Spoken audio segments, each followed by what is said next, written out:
નમસ્કાર મારા બધા દર્શકોને મારા બાપા સીતારામ. અપેક્ષા છે કે તમે બધા સુખી છો, સ્વસ્થ છો. આજે એક એવા વિષય પર વાત કરવી છે જેને લઈને ઘણા બધા લોકોના મનમાં સવાલ હશે, એ ક્યુરિયોસિટી હશે, કુતૂહલતા હશે કે આવું જ શા માટે. તમે થંબનેલ વાંચી જશે. ઘણી વખત આપણે જોયું છે કે દલિત સમુદાયનું જ્યારે આંદોલન હોય, કોઈ કાર્યક્રમ હોય કે પછી કોઈ રેલી હોય, એ તમામ જગ્યાએ તમને માત્ર વાદળી રંગના ઝંડા દેખાશે. આવું શા માટે?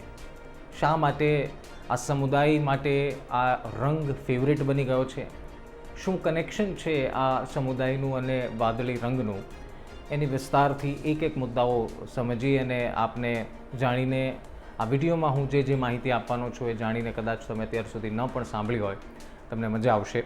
તો આપ જોઈ રહ્યા છો નિષ્કર્ષ. હું છું નિશિત રાજગુરુ.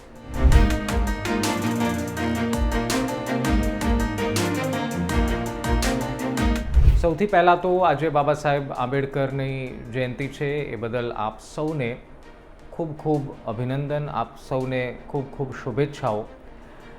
અને આપણે એ વાતનો ગર્વ મહેસૂસ કરીએ છીએ અને ગર્વ લઈએ છીએ કે આપણા બંધારણના ઘડવૈયા બાબા સાહેબને આપણે આજે પણ એટલી જ સરસ રીતે અને એટલા માનથી, એટલા ગર્વથી આપણે યાદ કરીએ છીએ.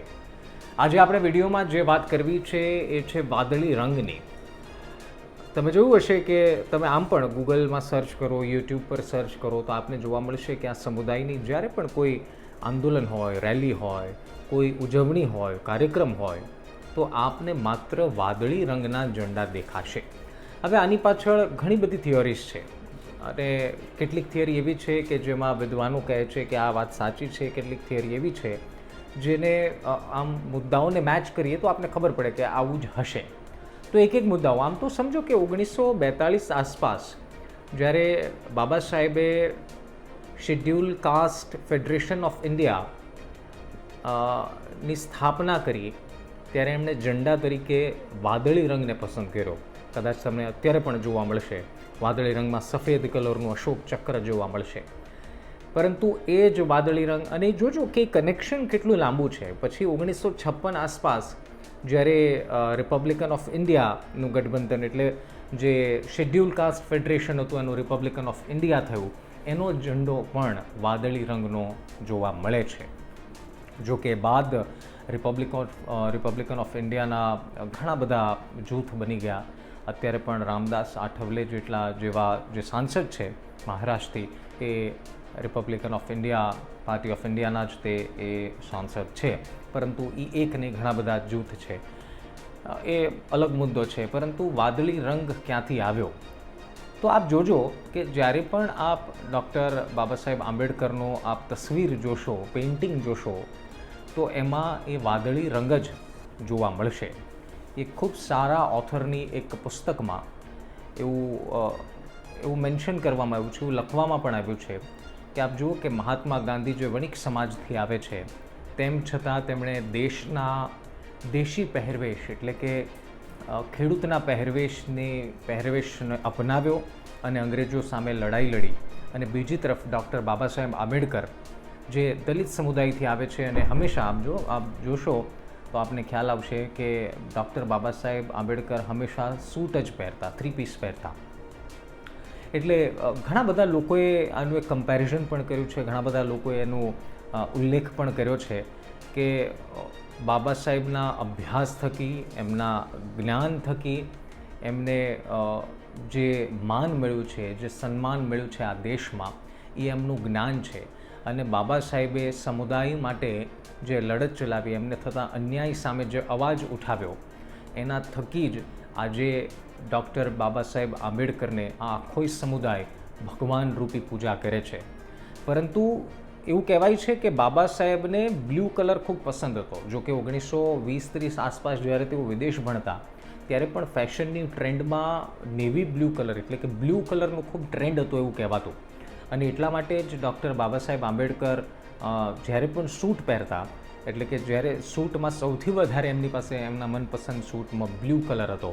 અને કેટલાક વિદ્વાનો એવું કહે છે ને એટલા માટે જ બ્લુ કલર જે છે એ દલિત સમુદાયના લડત માટેનું, એમના અવાજ માટેનું, અવાજ ઉઠાવવા માટેનું, આંદોલન માટેનું, ન્યાય મેળવવા માટેનું એક વાદળી રંગ એ પ્રતીક બની ગયો. બીજી એક થિયરી એવી પણ છે કે બાબા સાહેબે જ્યારે પોતાના પહેલું ફેડરેશન બનાવ્યું ને એમાં જે વાદળી રંગ રાખ્યો, એનો બ્લુ રંગ રાખવા પાછળનું કેટલાક ફિલોસોફર એવું કહે છે કે આકાશનો કલર પણ વાદળી છે.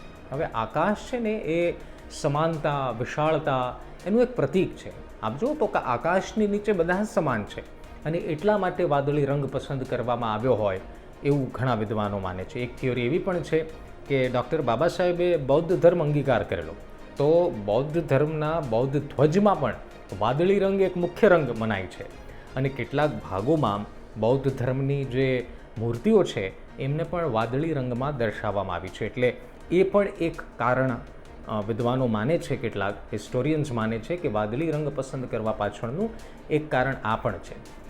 એક અલગ થિયરી છે વાદળી રંગની.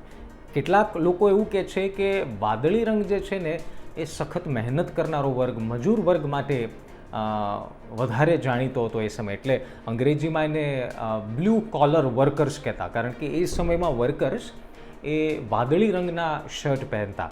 એટલે એમના સમર્થનના ભાગરૂપે એમને એમના ન્યાય માટે, એમના અવાજ માટે, એક આવા વર્ગના સમૂહ માટે બાબા સાહેબે બ્લુ રંગ પસંદ કર્યો હોય એવું કેટલાક વિદ્વાનોનું માનવું છે.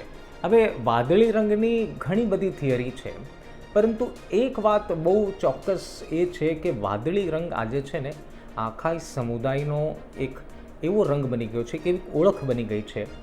જો આપણે જયંતિ મનાવીએ, પરંતુ સાથોસાથ એક કડવી વાસ્તવિકતા આપણે એ પણ સ્વીકારવી જોઈએ કે હજુ પણ આપણા દેશના કેટલાક ખૂણાઓમાં હજુ પણ સમુદાયના કેટલાક યુવાઓ સાથે, સમુદાય સાથે અન્યાય થાય છે.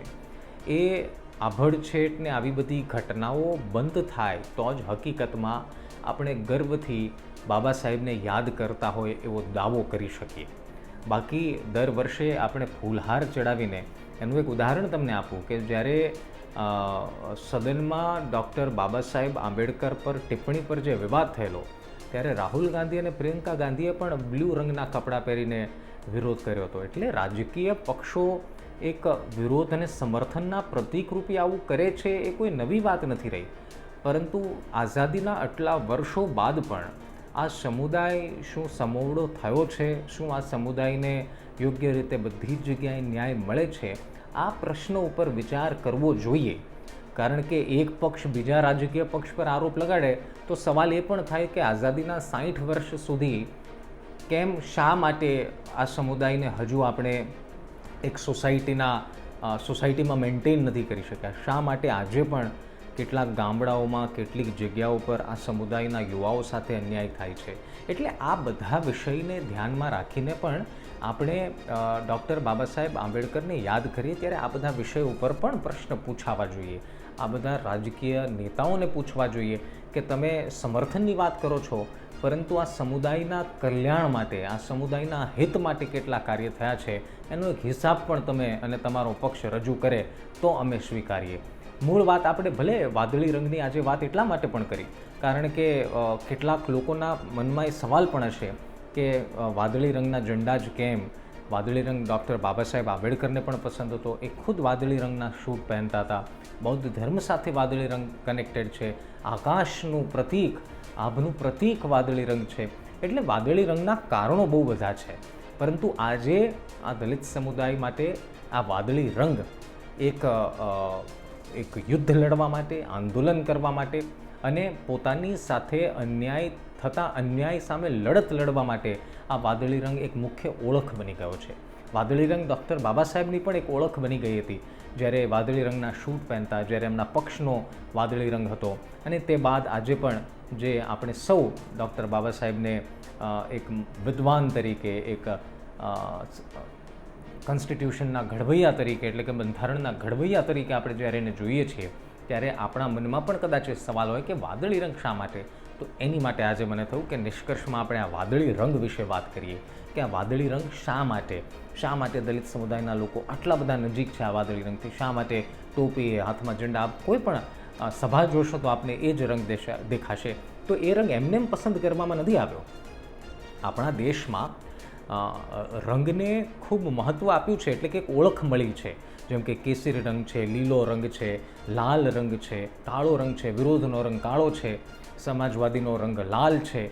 એમ એવી જ રીતે આ સમુદાય માટે અવાજ ઉઠાવવા માટેનો, પોતાની વાત રજૂ કરવા માટેનો, લોકશાહીમાં પોતાના મહત્ત્વ દર્શાવવા માટેનો આ રંગ વાદળી છે. એટલે આ વાદળી રંગ એમનેમ આવી ગયો છે અથવા તો એમનેમ રાખવામાં આવ્યો છે એવું નથી. આ વાદળી રંગ જે છે ને સાહેબ, એ વાદળી રંગ બાબા સાહેબ સાથે જોડાયેલો છે અને બાબા સાહેબ ખુદે આ વાદળી રંગ પસંદ કર્યો છે. ને એટલા જ માટે એમના નકશકદમ ઉપર ચાલતા એમના સમર્થકો, એમના ચાહકો આજે પણ એ રંગ સાથે જોડાયેલા છે. અને એટલા માટે આ સમુદાયનો ફેવરિટ કલર, આમ કહો તો આપણી અત્યારની મોડર્ન ભાષામાં ફેવરિટ કલર એ વાદળી રંગ છે. પરંતુ એની પાછળની કહાનીઓ, થિયરીઝ ઘણી અલગ અલગ છે. મને અપેક્ષા છે કે તમને આ વિડીયો અને આ માહિતી પસંદ આવી હશે. જો તમને ગમ્યો હોય તો કમેન્ટમાં લખવાનું ભૂલતા નહીં, તમારા વિચારો લખવાનું ભૂલતા નહીં. નિષ્કર્ષમાં આવતીકાલે ફરી એક મજેદાર ટૉપિક સાથે મળીશું. ત્યાં સુધી મને રજા આપો. બાપા સીતારામ, જય ભીમ. આવતીકાલે ફરી મળીએ નિષ્કર્ષમાં એક નવા વિડીયો સાથે.